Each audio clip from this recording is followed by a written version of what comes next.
Hello friends, good morning. നമ്മുടെ എല്ലാ T V സീരിയലിലേക്ക് എല്ലാവർക്കും സ്വാഗതം. അങ്ങനെ നിധി എല്ലാവരോടും സോറിയൊക്കെ പറഞ്ഞ് വണ്ടിയിൽ അങ്ങനെ ഇരിക്കുക. അപ്പോൾ സുഭാഷിനോട് പറഞ്ഞു, പോണ വഴിക്ക് ഹരീഷിനെ ഏതെങ്കിലും ഡോക്ടറെ കയറ്റി കാണിച്ചിട്ട് പോകാം, അവനെ വിളിക്കുക എന്നൊക്കെ പറയുന്നേ. അപ്പോൾ ഈ ഒരു ഇതൊക്കെ കണ്ടപ്പോൾ അതിൻ്റെ ഒന്നും ആവശ്യമില്ല നിധി, അതിനുള്ളതൊന്നും പറ്റിയിട്ടില്ല എന്ന് പറഞ്ഞു നമ്മുടെ സുധീഷ്. അപ്പോൾ ഇങ്ങനെയൊക്കെ ചെയ്യാൻ മാത്രം ക്രൂരന്മാരാണ് എൻ്റെ വീട്ടുകാരെന്ന് ഞാൻ ഒരിക്കലും വിചാരിച്ചില്ല സുഭാഷ് ചേട്ടാന്നൊക്കെ പറഞ്ഞ് ഭയങ്കര സങ്കടത്തോടു കൂടിയിരുന്ന് ഇങ്ങനെ പറയുന്നു. അങ്ങനെ അവർക്ക് അംഗീകരിക്കാൻ പറ്റാത്ത ഒരവസ്ഥയിൽ ഇങ്ങനെ ഇരിക്കുകയാണ്. അപ്പോൾ മറന്നതൊക്കെ ഒരു സിനിമാ കഥയാണോ അതൊരു സ്വപ്നമാണോ എന്ന് പോലും എനിക്ക് മനസ്സിലാകുന്നില്ല എന്നൊക്കെ നിധി ഇങ്ങനെ പറയുമ്പോൾ, മോളെ നമ്മൾ നിൻ്റെ അച്ഛനെ ഒരുപാട് വിശ്വസിച്ചു, മനസ്സു മാറി മകളെ സ്വീകരിക്കാൻ വന്നതാണെന്ന് നമ്മളൊക്കെ തെറ്റിദ്ധരിച്ചു. അതിൽ നിന്ന് നമുക്ക് സംഭവിച്ചു പോയൊരു പിഴയാണതെന്നും പറഞ്ഞ് സുഭാഷ് ഇങ്ങനെ നിധിയെ സമാധാനിപ്പിക്കാം. അതൊക്കെ കഴിഞ്ഞു, അത് വിട്ടേക്കാൻ പറഞ്ഞു. അങ്ങനെ അവരത് സംസാരിച്ചുകൊണ്ടിരിക്കുമ്പോൾ, അപ്പോൾ ഞാൻ എല്ലാത്തിനും കാരണം, അച്ഛൻ്റെ കൂടെ പോയത് എല്ലാത്തിനും പ്രശ്നമായത്, ഞാൻ വരുന്നില്ലെന്ന് പറഞ്ഞാൽ മതിയായിരുന്നു എന്നൊക്കെ പറഞ്ഞ് നിധി ഇങ്ങനെ സങ്കടപ്പെട്ട് കരയുക. അപ്പോൾ നിധിയുടെ കരച്ചിൽ കണ്ടിട്ട് ഇവർക്ക് സഹിക്കാൻ പറ്റുന്നില്ല. മതി, ഇങ്ങനെ കരയില്ല നിധി, സമാധാനിക്കുക, കഴിഞ്ഞത് കഴിഞ്ഞു പോയില്ലേ, ഇനിയിപ്പോൾ അതിനെക്കുറിച്ച് ആലോചിച്ച് ചുമ്മാ കരഞ്ഞിട്ട് എന്താ കാര്യം എന്നൊക്കെ ഇങ്ങനെ ചോദിക്കാം സുധീഷ്. ഇതിനെ തല്ലും അടിയൊക്കെ കൊള്ളാൻ ഞങ്ങൾക്ക് യോഗം ഉണ്ടായിരുന്നു, ഇതിനെ അങ്ങനെ അങ്ങ് വിചാരിച്ചാൽ പോരെ, അല്ലാണ്ട് അവരെങ്ങനെയൊക്കെ ചെയ്തതിന് ഇയാളെന്ത് പഴിച്ചിട്ടാണെന്നൊക്കെ ഇങ്ങനെ ചോദിക്കുക നമ്മുടെ സുധീഷ്. അപ്പോൾ അതേപ്പറ്റി ഒന്നും ആലോചിക്കേണ്ട ഏട്ടത്തി എന്ന് നമ്മുടെ നികേഷും പറഞ്ഞു. അങ്ങനെ ഇവർ കുറേ നേരം സംസാരിക്കുകയാണ്. വണ്ടി ഒരു സൈഡിൽ ഒതുക്കി നിർത്തി. എന്തായാലും കാര്യമൊക്കെ കഴിഞ്ഞില്ലേ മോളെ, സമാധാനമായിട്ടിരിക്കാൻ സുഭാഷ് പറയുവാണ്. നിധിയുടെ അച്ഛൻ എന്നോട് പറഞ്ഞ കാര്യങ്ങളൊക്കെ ഞാൻ ഹരീഷിനോട് പറഞ്ഞായിരുന്നു എന്ന് സുധീഷ് പറയുന്നു. അപ്പോൾ ഇങ്ങനെ ഒരു സംശയം ഞങ്ങളോട് ആദ്യം പറഞ്ഞതും ഹരീഷാണെന്ന് സുഭാഷ് പറയുക കേട്ടോ. എങ്ങാനും അവിടെ വെച്ച് എന്നെ പെടുത്തി കളഞ്ഞാലേ പുറത്ത് അറിയാവുന്ന ഒരാളെങ്കിലും വേണമല്ലോ, അതുകൊണ്ട് ഞാൻ പറഞ്ഞതാണെന്ന് സുധീഷ് പറയുക. അപ്പോൾ ഒരുപാട് അടിച്ചല്ലേ എന്നൊക്കെ ചോദിച്ചപ്പം, അടിയെന്നൊക്കെ പറഞ്ഞാൽ ഒരു 1.5 അടിയായിരുന്നു, നല്ല സ്റ്റൈലായിട്ട് കിട്ടിയെന്ന് സുധീഷ് നിധിയോട് പറഞ്ഞപ്പോൾ നിധിക്ക് സഹിക്കാൻ പറ്റുന്നില്ല. ഇയാളുടെ ചേട്ടൻ അതിനുള്ള തിരിച്ചു കൊടുക്കാൻ പറ്റില്ലല്ലോ എന്നുള്ളൊരു സങ്കടം മാത്രമേ എനിക്കുള്ളൂ. സാരമില്ല, ഇനിയും അവസരം കിട്ടുമല്ലോ എന്നും പറഞ്ഞുകൊണ്ട് സുധീഷ് കൊടുക്കാനുള്ളതൊക്കെ കൊടുത്തിട്ടാണ് വന്നത്. എന്നിട്ടും സുധീഷ് ഇങ്ങനെ ഇരുന്ന് നിധിയുടെ മുന്നിൽ സംസാരിക്കുമ്പോൾ നമ്മൾ നികേഷ് ഇരുന്ന് ചിരിക്കുക കേട്ടോ. അപ്പോൾ നിധി സോറി പറഞ്ഞു കഴിഞ്ഞെങ്കിൽ ഞാൻ വണ്ടി എടുത്തോട്ടെ, അവിടെ ചെന്നൊന്ന് കിടക്കാനുള്ളതാ, ഉറങ്ങിയിട്ടില്ല ഇന്നലെ, എടുക്കട്ടെ എന്ന് ചോദിച്ചു. എന്ന് നിധി പറഞ്ഞു. അങ്ങനെ അവർ വീട്ടിലോട്ട് പോന്നു. മക്കൾ വരുന്നത് നോക്കി അച്ഛൻ അവിടെ ഇരിപ്പുണ്ടായിരുന്നു. അപ്പോൾ വണ്ടി കണ്ടതും അച്ഛൻ ചാടി അങ്ങ് എഴുന്നേറ്റ്. നോക്കുമ്പോൾ മക്കൾ എല്ലാവരും കൂടെ വരുന്നു. അപ്പോൾ എല്ലാവരെയും കൂടെ കണ്ടു കഴിഞ്ഞപ്പോൾ, കഴിച്ചോ അച്ഛാ, അപ്പോൾ നീ മട്ടൻ ബിരിയാണിയും ചാപ്സും ഉണ്ടാക്കി വെച്ചിരുന്നൊക്കെ മുഴുവനും ഞാനെടുത്ത് അങ്ങ് വിഴുങ്ങി, അതുകൊണ്ടാണ് എഴുന്നേക്കാൻ വയ്യാതെ ഇവിടെ കിടന്നു പോയതെന്നും പറഞ്ഞ് അച്ഛൻ ഇങ്ങനെ തർക്കുത്തരം പറഞ്ഞപ്പോഴത്തേക്ക് ഹരീഷ് അങ്ങോട്ടേക്ക് വന്നു. പോടാ അവൻ്റെയൊക്കെ ഒരു കുശലാന്വേഷണം എന്നും പറഞ്ഞുകൊണ്ട് അച്ഛൻ, മനുഷ്യൻ ഇവിടെ കഴിച്ചു കൂട്ടാൻ പറ്റും പാട്. അപ്പോൾ ഇവൻ നമ്മളോടൊപ്പം തന്നെ എത്തിയോ എന്ന് ഹരീഷിനെ കണ്ടപ്പോൾ സുഭാഷ് ചോദിക്കുക. അപ്പോഴത്തേക്കും എല്ലാവരും കൂടെ അകത്തേക്ക് കയറിപ്പോയി. അച്ഛനാണെങ്കിൽ ഇവിടെ ഒന്നും കിട്ടാത്തതിൻ്റെതായ ആ ഒരു ഇതിലിങ്ങനെ വിഷമത്തിൽ ഇങ്ങനെ അവിടെ ഇരിക്കുമായിരുന്നു. അങ്ങനെ വീട്ടിലേക്ക് കയറി ചെന്നു, എല്ലാവരും ഇങ്ങനെ ഇരുന്നു. നിധിയാണെങ്കിൽ റൂമിലേക്ക് കയറിപ്പോയി. ആ സമയം എത്ര വലിയ പ്രശ്നങ്ങൾ കഴിഞ്ഞാൽ നമ്മൾ വന്ന് അതേപ്പറ്റി ഒരു ചോദ്യം പോലും ചോദിച്ചില്ലല്ലേ എന്ന് നികേഷ് അന്നേരം പറയാം. നീ ആരെ പറ്റിയാണേ പറയുന്നതെന്ന് ചോദിച്ചു. അപ്പോൾ പുറത്തിരിക്കുന്നില്ലേ ഒരാൾ, ഈ വീട്ടിലെ കാരണവർ, അങ്ങനെ പറ്റി.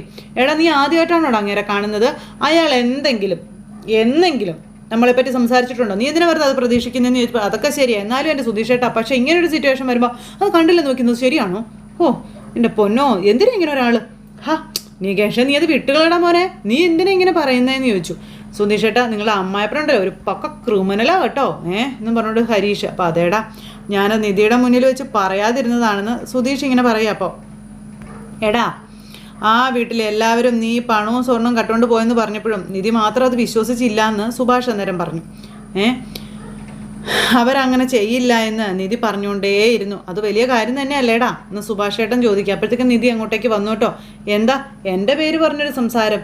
എന്ത് സംസാരം? ഒന്നുമില്ല എന്ന് നമ്മുടെ നികേഷ്. അല്ല മോളെ, നിൻ്റെ വീട്ടിലെല്ലാവരും സുധീഷിനെ കള്ളനെന്ന് വിളിച്ചപ്പോഴേ മോളത് വിശ്വസിച്ചില്ലല്ലോ, അതേപ്പറ്റി ഞങ്ങൾ പറയുമായിരുന്നു എന്ന് പറഞ്ഞപ്പോൾ, വേറെ എന്ത് തരികിട ചെയ്താലും നിങ്ങൾ കക്കില്ല എന്നുള്ളൊരു വിശ്വാസം എനിക്കുണ്ടായിരുന്നു എന്ന് നമ്മുടെ നിധി.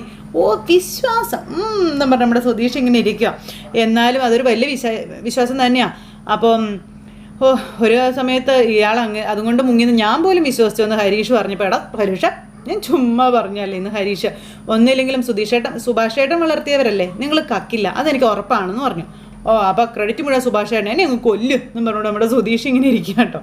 അപ്പോൾ നമ്മുടെ സുഭാഷ് ഏട്ടൻ ഇങ്ങനെ ചിരിക്കുന്നു. അല്ല അതെ നിധി, ആ ബാഗിൽ ശരിക്കും സ്വർണ്ണമായിരുന്നു അതോ എന്നെ പറ്റിക്കാൻ വേണ്ടി ഡ്യൂപ്ലിക്കേറ്റ് വല്ലതും വെച്ചായിരുന്നോ? അല്ലല്ല, ശരിക്കും ഗോൾഡ് തന്നെയായിരുന്നു എന്ന് പറഞ്ഞു നിധി. ഇടയ്ക്കിടയ്ക്ക് ഇങ്ങനെ ഗോൾഡ് ബിസ്ക്കറ്റിൻ്റെ ഡീല് നടത്താറുണ്ടെന്ന് ഏട്ടത്തി പറയാറുണ്ട്, ഞാനതൊന്നും കണ്ടിട്ടില്ല എന്ന് നിധി.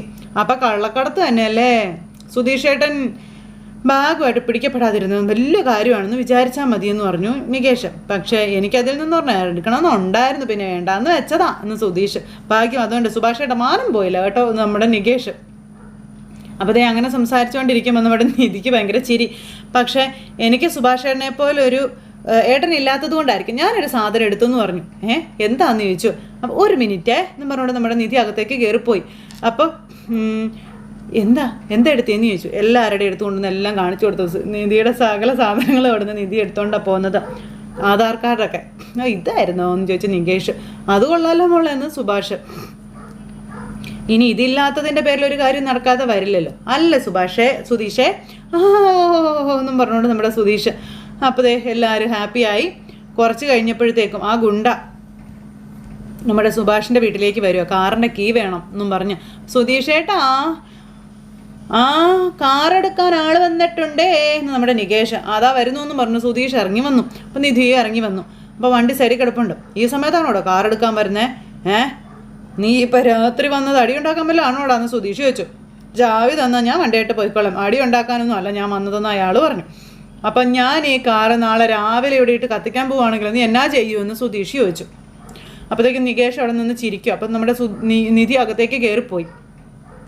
ഞാൻ പ്രശ്നം ഉണ്ടാക്കാനൊന്നും വന്നതല്ല, കീ തന്നാൽ ഞാൻ വണ്ടി എടുത്തുകൊണ്ട് പോയിക്കോളാമെന്ന് പറഞ്ഞു. അപ്പോഴത്തേക്കും നമ്മുടെ സുധീഷെ എന്തിനാ ഇവരോടൊക്കെ സംസാരിച്ച് സമയം കളയുന്നേ, കൊണ്ടുപോട്ടെ എന്ന് പറഞ്ഞു. നിധി പറഞ്ഞതുകൊണ്ട് നമ്മുടെ നിധിയുടെ വാക്ക് കേട്ടുകൊണ്ട് സുധീഷ് അങ്ങ് കൊടുത്തു. കീ മേടിച്ചിട്ട് ഇയാൾ വണ്ടിക്ക് ചുറ്റിനും നടന്ന് നോക്കുക. എന്താടോ വണ്ടിക്കെല്ലാം കേടുപാടും പറ്റുമെന്ന് നോക്കുവാണെന്ന് സുധീഷ് ചോദിച്ചു. അന്ന് പിന്നെ ഞാൻ ഇപ്പം തന്നെ കേടാക്കട്ടെ എന്ന് ചോദിച്ചു. ഒരു കട്ട എടുത്ത് എറിയാൻ നോക്കിയപ്പോൾ വേണ്ട എന്നും പറഞ്ഞ അയാൾ വണ്ടി എടുത്തുകൊണ്ട് അവിടെ നിന്ന് അങ്ങ് പോകും കേട്ടോ. പ്ലാൻ ചെയ്ത കാര്യങ്ങൾ ചെയ്യുന്ന ശീലം ഇവിടെ ആർക്കും ഇല്ല എന്ന് വീട്ടിലൊന്ന് പറഞ്ഞേക്കാൻ പറഞ്ഞു. നോക്കിക്കൊടുക്കുക പോടാ എന്നും പറഞ്ഞുകൊണ്ട് നമ്മുടെ സുധീഷ് അവനെ പറഞ്ഞു വിട്ടു. അതിനുശേഷം നിധി അകത്തേക്ക് കയറിപ്പോയി. നമ്മുടെ സുധീഷ് നികേഷിൻ്റെ തോളെ കൈയിട്ട് ഇങ്ങനെ നിൽക്കുക. എടാ അവൾ പറഞ്ഞത് കേട്ടില്ലടാ, നമുക്ക് വേണ്ടി അവരുടെ വീട്ടുകാരെയാണ് അവൾ തള്ളി പറഞ്ഞിരിക്കുന്നതെന്നും അതിൻ്റെ അർത്ഥം എന്തർത്ഥം? അവൾ എന്നെ അംഗീകരിച്ചു എന്നല്ലേ? നികേഷേ നീ നോക്കിക്കോ, ഇനി പതിയെ ഞങ്ങളുടെ പ്രണയ ജീവിതം തുടങ്ങും. അവൾ എന്നെ സ്നേഹിക്കാൻ തുടങ്ങും, അത് ഉറപ്പാന്ന് സുധീഷ് പറഞ്ഞപ്പം സുധീഷേട്ടാ എപ്പോറയുടെ ചക്കരേ എന്ന് പറഞ്ഞപ്പോൾ പ്രേമിച്ച് കല്യാണം കഴിക്കുന്നവരെ ഞാൻ കണ്ടിട്ടുണ്ട്. കല്യാണം കഴിച്ചതിന് ശേഷം പ്രേമിക്കുന്നവരെയും കണ്ടിട്ടുണ്ട്. പക്ഷേ കല്യാണം കഴിച്ചതിന് ശേഷം എങ്ങനെയെങ്കിലും പ്രേമം കിട്ടാൻ വേണ്ടി കഷ്ടപ്പെട്ട് വളയ്ക്കാൻ നടക്കുന്ന ഒരാളെ ഞാൻ ആദ്യമായിട്ട് കാണും കേട്ടോ. സുധീഷേട്ടാ നിങ്ങൾ വേറെ ലെവലാണ് കേട്ടോ നമ്മുടെ Nikesh. Thank you very much എന്ന് പറഞ്ഞാൽ നമ്മുടെ സുധീഷ് അവിടെ നിന്ന് കയറിപ്പോയി. നികേഷ് ഇങ്ങനെ ഒരു ചിരിയൊക്കെ ചിരിച്ച് അവിടെ നിൽക്കുക. പിറ്റേ ദിവസം രാവിലെയായി. നിധി അവിടെ ഇരുന്ന് എന്തൊക്കെ എഴുതുന്നു. അപ്പോൾ നമ്മുടെ സുഭാഷ് അങ്ങോട്ടേക്ക് നേടാ എന്തൊരു ഉറക്കമാണ് അത്, എഴുന്നേക്കടാ കോളേജിൽ പോകണ്ടെന്ന് ചോദിച്ച് നികേഷിനെ വിളിക്കുക. നികേഷ് നല്ല ഉറക്കം, മേലാകെ ചൂടുണ്ടല്ലോ എന്ന് പറഞ്ഞു, പനിക്കുന്നുണ്ടല്ലോ എന്നും പറഞ്ഞു. ഇങ്ങനെ സുഭാഷ് തൊട്ട് നോക്കി. അപ്പോൾ ഒന്നുമില്ല, കുഴപ്പമില്ല സുഭാഷ് ഏട്ടാ ഞാൻ കിടന്നോട്ടെ എന്ന് പറഞ്ഞു. അതൊന്നും പറഞ്ഞാൽ പറ്റില്ല, ഡോക്ടറെ അടുത്ത് പോകണമെന്ന് പറഞ്ഞു. അതിനൊന്നും കാര്യമില്ല ഏട്ടാന്ന് പറഞ്ഞുകൊണ്ട് നിൽക്കുമ്പോഴത്തേക്കും അവിടെ നിന്ന് ഫോൺ റിങ് ചെയ്തു. അപ്പോൾ നിധിയും ചെന്ന് നികേഷിനെ തൊട്ട് നോക്കുക. അപ്പോഴേക്കും നല്ല ചൂടുണ്ടല്ലോ എന്ന് പറഞ്ഞു. അപ്പോൾ യാത്ര ചെയ്തതിൻ്റെ ക്ഷീണം അതങ്ങ് മാറിക്കോളും എന്ന് നികേഷ് പറഞ്ഞപ്പം ഞാൻ പോയി ഗുളിക വാങ്ങണമെന്ന് ചോദിച്ചു നിധി. എൻ്റെ പൊന്നേട്ടത്തെ അതൊന്നും വേണ്ട, എനിക്കൊന്ന് ഉറങ്ങിയാൽ മതിയെന്നും പറഞ്ഞ് ഇങ്ങനെ പറയാം. അപ്പോൾ നികേഷേ നീ എഴുന്നേക്കടാ, ഞാനേ ജോലിക്ക് പോകുന്നില്ലെന്ന് നമുക്ക് ഡോക്ടറെ അടുത്ത് പോകാമെന്ന് പറഞ്ഞു. അപ്പോൾ എൻ്റെ സുഭാഷേട്ട അതിൻ്റെ ഒന്നും ഓരോ ആവശ്യമില്ല, എനിക്കൊന്ന് കിടന്നാൽ മതി, സുഭാഷേട്ടൻ ജോലിക്ക് പോകുമെന്ന് പറഞ്ഞു. അപ്പോൾ അതേന്നേ ഇവിടെ ഞാനുണ്ടല്ലോ ചെല്ലെന്ന് പറഞ്ഞു. എന്നാലും മോളെ അത് അവനെന്തെങ്കിലും ആവശ്യം വന്നാലോ, അവനെന്താ ഉള്ള കുട്ടി വല്ലതുമാണോ? എന്തെങ്കിലും വേണമെങ്കിൽ ഞാൻ ചെയ്തു കൊടുത്തോളാം, സുഭാഷേട്ടൻ ചെല്ലാൻ പറഞ്ഞു. അങ്ങനെ നിധി നിർബന്ധിച്ച് സുഭാഷിനെ ജോലിക്ക് പറഞ്ഞു വിട്ടു. അങ്ങനെ അനിയനെ തൊത്തും തലോടിയൊക്കെ ഏട്ടൻ ജോലിക്ക് പോയി. അപ്പോൾ ഞാൻ അവിടെ ഉമ്മറത്ത് കട്ടിലേക്ക് കിടന്നോളാം എന്ന് പറഞ്ഞുകൊണ്ട് നികേഷ് അവിടെ നിന്ന് എഴുന്നേറ്റ് പോവുകയും ചെയ്തു. നികേഷ് ഏറ്റു പോയി കഴിഞ്ഞപ്പോൾ സുധീഷ് എന്താ ജോലിക്ക് പോകുന്നില്ലേ എന്ന് ചോദിച്ചു. ഇല്ലെന്നേ. അതെന്താ? അല്ല എന്തെങ്കിലും കാരണം കൊണ്ട് ആശുപത്രിയിൽ പോവേണ്ടതായിട്ട് വന്നാലോ? അപ്പോൾ അതൊരു ചെറിയ പനിയല്ലേ, ഞാൻ അഥവാ എന്തെങ്കിലും വേണമെങ്കിൽ ഞാൻ ചെയ്തോളാമെന്ന് പറഞ്ഞു നിധി. അല്ല നിധിക്ക് ഒറ്റയ്ക്ക് ഹാൻഡിൽ ചെയ്യാൻ ബുദ്ധിമുട്ടാവില്ലേ? അപ്പോൾ എനിക്ക് ഒരു ബുദ്ധിമുട്ടും ഇല്ല. അത് മാത്രമല്ല എനിക്കും ശരീരത്തിന് തീരെ സുഖമില്ല, എന്ത് വേദനയാണെന്ന് അറിയാമോ? അമ്മാതിരി അടിയല്ലേ എന്നെ അവന്മാർ അടിച്ചത്. അപ്പോൾ പിന്നെ ഈ വണ്ടി ഓടിക്കുമ്പോൾ വരെ കാലെ മറിവയ്ക്കുന്ന വേദനയാണെന്ന് പറഞ്ഞപ്പോൾ ആണല്ലേ എന്ന് നിധി ചോദിച്ചു. കാലിനും പ്രശ്നമാ. എന്നൊരു കാര്യം ചെയ്യാം, സുധീഷ് ഇവിടെ റെസ്റ്റ് ചെയ്യാം, എനിക്ക് ടൗണിൽ പോകേണ്ട ചില കാര്യങ്ങളുണ്ടായിരുന്നു, ഞാനതെല്ലാം ചെയ്തിട്ട് വരാമെന്ന് പറഞ്ഞു. അപ്പോഴത്തേക്കും പോവാണോ? അതെ അതെ ഞാൻ പോവാ, സുധീഷ് ഇവിടെ ഉണ്ടല്ലോ. അപ്പം അല്ല, ഈ ടൗണിലേക്ക് വേണമെങ്കിൽ ഞാനും കൂടി നികേഷ് ഇങ്ങനെ കിടക്കുമ്പോഴോ? അത് കൊള്ളാമല്ലോ. എന്താ ഞാൻ നിൽക്കണോ അതോ സുധീഷ് നിൽക്കുക? നിധി നിന്നു, ഞാൻ പൊക്കോളാന്ന് പറഞ്ഞുകൊണ്ട് നമ്മുടെ സുധീഷ് അവിടെ നിന്ന് പോയി. അത് കഴിഞ്ഞ് പിന്നെ നമ്മുടെ ഹരീഷ് അവിടെ വർക്ക്ഷോപ്പിൽ ചെന്നു. അതിനുശേഷം വീട്ടിലെ കാര്യങ്ങളൊക്കെ ചോദിച്ചു. വണ്ടി കൊണ്ടുപോയ കാര്യമൊക്കെ ചോദിച്ചു. അപ്പോൾ വണ്ടി ഞാനാ കൊണ്ടുപോയത്, അയാളുടെ കയ്യിൽ തിരിച്ചു കൊടുത്തു എന്നൊക്കെ പറഞ്ഞു. അങ്ങനെ വണ്ടിയുടെ കാര്യമൊക്കെ പറഞ്ഞു. പിന്നെ തൻ്റെ ഉടുപ്പൊക്കെ എടുത്തിട്ട് നമ്മുടെ ഹരീഷ് അവിടെ ജോലിയും കാര്യങ്ങളും ചെയ്യാൻ തുടങ്ങുമ്പോൾ ഫോൺ എന്തിനാ ഓഫാക്കി വെച്ചേ, അതെങ്കിലും ഒന്ന് പറ ഹരീഷ് ഏട്ടാന്ന് പറഞ്ഞു. ചന്തു വയ്ക്കാം, അത് ചാർജില്ലായിരുന്നു ഇടാ, ചാർജർ ഇവിടെ ആയി പോയില്ലേ, അതിന് വീട്ടിൽ വേറെ ചാർജർ ഉണ്ടായിരുന്നല്ലോ, അത് ഫോണൊന്ന് വീണായിരുന്നെന്നു, അത് കടയിൽ ശരിയാക്കി വാങ്ങിച്ചുകൊണ്ട് വന്നതാ എന്നൊക്കെ ഹരീഷ്. മൊത്തം ഒരു ഉടായ്പ മണക്കുന്നുള്ള ഹരീഷേട്ടാ, മൊത്തത്തിൽ പ്രശ്നമാണല്ലോ, പണി തീർക്കാൻ നോക്കടാ എന്ന് പറഞ്ഞുകൊണ്ട് ഇങ്ങനെ പറയാം കേട്ടോ.